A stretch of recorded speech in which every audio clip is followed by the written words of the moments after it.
Hi, welcome back to my channel. My name is Eleanor and today I want to talk to you about two books. They're part of a duology, kind of companion series in one world, and the first one is The Girl with All the Gifts and The Boy on the Bridge by R. Carey. I want to talk to him about today because I read these books quite recently and I actually really love the concept. They're zombie dystopian series and I just really recommended them. I wanted to tell you why. So I'll just start off. I want to quickly read the blurbs of both the books and then I will go into a bit more spoilers. So if you haven't read either books or watched the film, or you're interested in reading them and don't want to be spoiled, then I would recommend reading them first and then coming back to this video. I don't want to spoil anything for you because a lot of it is kind of dependent on the other, especially because we've got a kind of continuation on books. I can't really talk about that without spoiling the first one. That was really all over the place. So the very first one is The Girl with All the Gifts, and just read the wee blurb in the back. So it's: every morning Melanie waits in her cell to be collected for class. When they come for her, Sergeant Parks keeps his gun pointing at her while two of his people strap her into the wheelchair. She thinks they don't like her. She jokes that she won't bite, but they don't laugh. And the second one, The Boy on the Bridge. Once upon a time, in a land blighted by terror, there was a very clever boy. The people thought the boy could save them, so they opened their gates and sent him out into the world, to where the monsters lived. So from now on, I will be talking about why I like these books and would recommend them. So if you don't want to be spoiled, click away now. Okay, so first I want to say that I just found them very hard to put down. I found the story very engrossing. The writing was really well done. I just was always very eager to know what's happening next. I didn't find any of them like slow or not getting to the point. So I'm going to talk about The Girl with All the Gifts first. So I'll talk about why I like that one, because they can kind of be read individually. You don't necessarily have to read both of them, because The Boy on the Bridge is a companion and it's set before The Girl with All the Gifts, and you'll see why in a second. So I just thought it was a different concept for a zombie apocalyptic, post-apocalyptic, dystopian, don't know how to classify it, book. The zombies behave in a different manner. They have a safe haven called Beacon that the last parts of humanity in the south of England have congregated to work together. It's run by military and like a kind of hierarchy politics group, not much different from now. And they're all about scientific discoveries. They're trying to work out what's going on. But the story opens with this girl, Melanie, and you follow her as she's attending class. And Melanie and these other children in the class are totally ignorant, and at this point the reader is as well. You don't know what's going on. You don't know why she's strapped to a wheelchair. You don't know why they're not allowed to touch each other. You don't know what's going on. You're completely oblivious. And I just think this is such a different way to do it, especially coming in and it seems like the zombie invasion's past. This is society rebuilding itself. And it's like, why are they doing this to the children? So because you're ignorant too, it just makes it all the more interesting and intriguing, and you want to find out what's going on. This school life and the way she's treated in this lab, in this artificial setting, is all she's ever known. So Melanie's very ignorant. She doesn't realise the world doesn't exist really as it used to, because she's still being taught as if the outside world exists. Some of the things are quite funny, that this teacher, Justanu, not sure to say her name, is teaching about world geography and about politics and like populations in other countries, and obviously she all knows that these places don't exist anymore, these people don't exist anymore. She's teaching these children this history that's not really relevant, but the kids don't know that. So over time they learn that something's going wrong, and this teacher, Miss Justanu, like really falls in love with Melanie. She thinks she's really clever and really intelligent, and she really begins to care for her as a teacher. And when Melanie's then chosen for the next person to be taken for experimentation, that's when all hell breaks loose and they break out and all sorts. So if you've read the story, you kind of know what's happened. So I just found them just really interesting. I just found the characters really well developed. It was nice to have such strong female characters as a centre. So Melanie and Mr. Stanu were very focal to the story, and their relationship, the fact that Mr. Stanu cares for Melanie even knowing that she is a zombie, or in the case of this series they call them hungries. The fact that they share this bondiness relationship even though Melanie at her very core being wants to eat her, which is an undercurrent in the whole story, which is different, it's interesting. And to have a zombie book where the zombies have intelligence, where they can learn, where they're just different. They're not the slow walking or fast walking moaning zombie that's just eating everything. They have that, but then these children have evolved and they're more than that. They're zombies with the zombie instincts, but they still remain their human intelligence. And I thought that was a really brilliant concept. I just thought it was really interesting and just brought more to the world and to the story. I've read a few zombie books and they all do things differently, and I just enjoyed this concept. And once they break away from Beacon and it's such a small group of people trying to survive, it just makes it all the more fun because it's close quarters. Some of them really hate Melanie and are trying to dissect her, really, and others are like really care for her and see her as a living, breathing being that doesn't deserve that. It's not her fault that she is the way she is. And I just thought the character development was really interesting. I loved how certain characters evolved over time and changed their opinions, and how other characters just got more and more intense and insane in what they really thought was right and went to any lengths. So it was really interesting how the author managed to make all these story points kind of cross over and reach the conclusion of the novel. And then, so the whole story progresses and I enjoy it. They find the Rosie, the kind of armoured truck thing that's got this science lab on it, and they try and use that to escape and move forward and things like that as a group. But what I really enjoyed about this book so much was the ending. As you're getting near the end, you're not quite sure what's to come, because it's made quite clear that the safe haven of Beacon doesn't really exist anymore. That's totally fallen apart. Humanity is scattered yet again. It was completely decimated, and you also begin to realise that there isn't really a cure. That's not an option. So you're at this near the end of the book and you're like, how is this going to end? Like, what's going to happen? And I just thought it was a great option that Melanie decides to release this pathogen that made people hungry, make it airborne and infect everyone who's left, and to kind of start humanity over again. I just thought that was a brilliant point. And I know some people, maybe because I've read some reviews, that that's not people's favourite part of the book. They think that's not a great idea and it didn't work and things like that.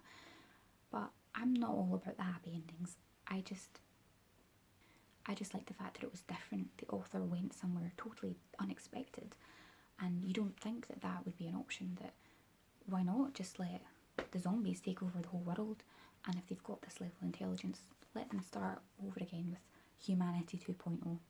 So I just thought that was a really brilliant way to end it, because how else usually apocalyptic books, they end kind of happily ever after, and this is its own version of happily ever after, because when the world's this destroyed, what other option is there?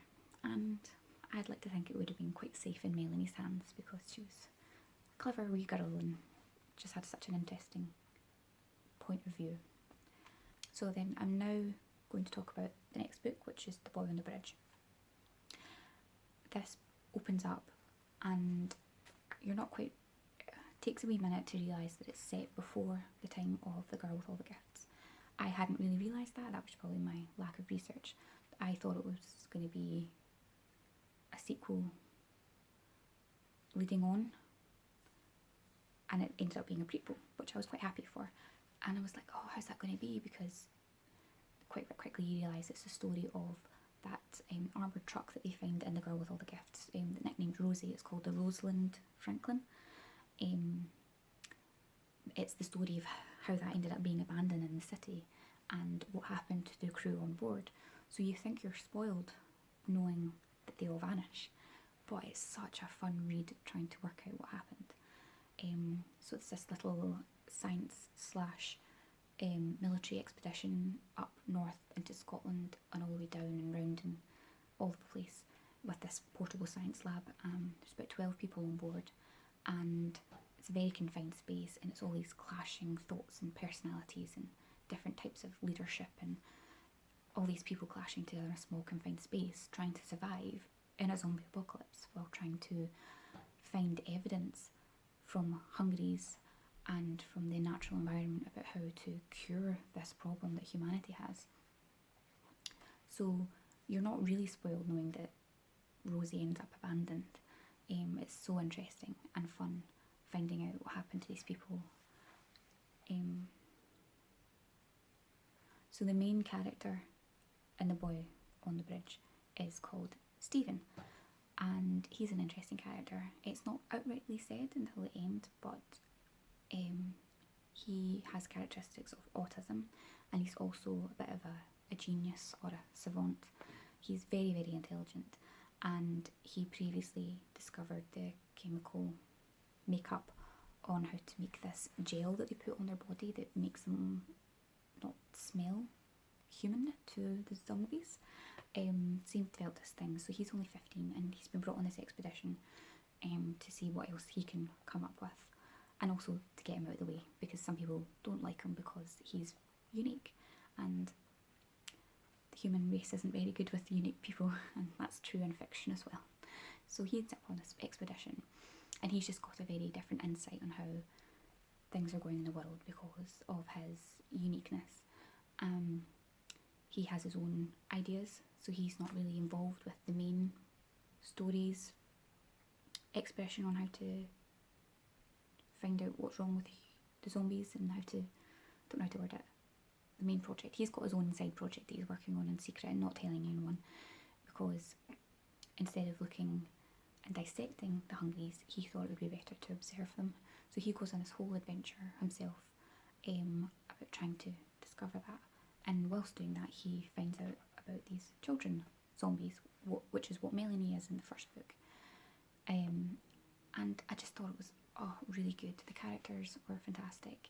The clashes of personality and how people change and all the ins and outs and all the politics was just really well done.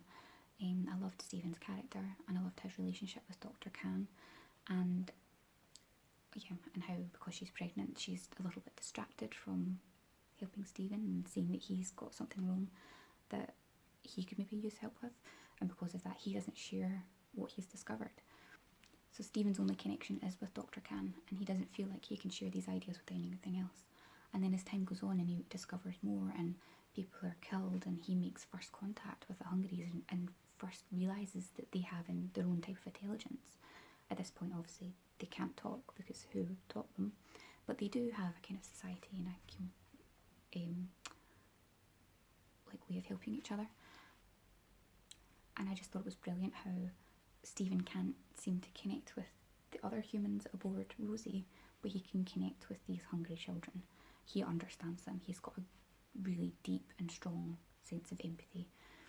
And it would have gone well if he was allowed to continue to try and have contact with these hungry children, but other people get involved and that evidently doesn't happen. I just thought it was really clever, and how in the end Stephen, his bright mind, he realised that there wasn't a cure for this hungry pathogen, that they could only, using the tissue of the hungry children, postpone the symptoms in humans. And he realised that he was not willing to have these hungry children rounded up, bred, and used like cattle to keep the rest of humanity alive. So he made the choice that he did, which I just thought was really brave and really good character development for him, and to realise that yes, that's where he's drawing the line, and he doesn't want to share that that's what could humanity could use that to save them. And it's evident because obviously the girl with all the gifts comes first. They still haven't discovered that by himself. So this 15-year-old boy made this discovery and no one else has been able to make it since. I just thought that was, yeah, just a great story point. I just found the book really gripping, couldn't put it down. And lastly, I really enjoyed that this book, The Boy on the Bridge, had an epilogue 20 years later. So this is 20 years in the future from The Boy on the Bridge, and it's also a few years in the future from The Girl with All the Gifts. Not quite sure how many. And it's the last of humanity living on the top of a mountain, surviving in really, really cold temperatures because the hungry pathogen doesn't work then. And it's these hungry children grown up and they're trying to help the last of humanity. And I just thought it was really, really beautiful. It just shows the best in people. And I just think that was like a really nice message, and it was a nice way to tie both books together because you don't necessarily have to read both of them. So yeah, so that's why I really enjoyed this series. I really enjoy apocalyptic books and dystopian books, and I just think they're really interesting. And I just thought this series was a really interesting take. I haven't watched the film, which I'm endeavouring to do very soon. I know things will have changed for the film from the books because they can't obviously keep everything, but I'm excited to see what the film's like and if I like it or not. But yeah, that's everything I have to say. I think I really recommend this series. If you stuck out this far and you haven't read them and you don't mind being spoiled, I would really recommend them because I think they're classified under horror a little bit, but I really wouldn't say they're horror. There is a bit of gore and violence and the usual what you'd expect from a zombie book, but don't be put off because of that, because it's very much more about humanity's survival rather than the violence of face to face with the zombies in the same way. So I wouldn't be put off by that. So yeah, I hope you liked listening to me talk about why I really enjoyed these books, and I'll see you in the next video.